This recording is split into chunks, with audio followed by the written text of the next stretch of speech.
Di Kremedaya pertempuran masih terus berlangsung. Angkatan bersenjata Rusia melakukan pengintaian udara di daerah tersebut. Rekamannya ramai beredar di media sosial Telegram pada Jumat 20 Januari 2023. Setelah berhasil mengidentifikasi posisi target, militer Rusia tanpa ragu menyesuaikan tembakan artileri di sepanjang jalan dan menjatuhkan granat dari quadrocopter. Alhasil, pasukan Ukraina dan tentara bayaran asing harus menanggung akibatnya dalam insiden penyerangan kali ini.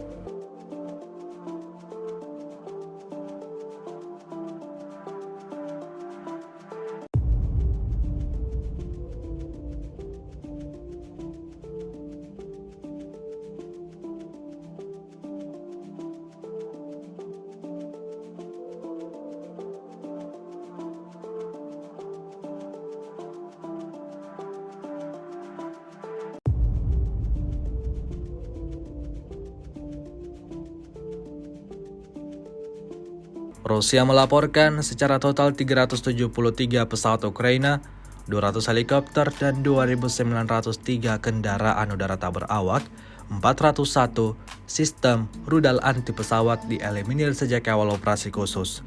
Sedangkan dari kubu Kiev, Kementerian Pertahanan Ukraina melaporkan 760 tentara Rusia dieliminir dalam sehari terakhir. Total 118.530 prajurit Rusia meninggal sejak awal konflik hingga hari ke-331.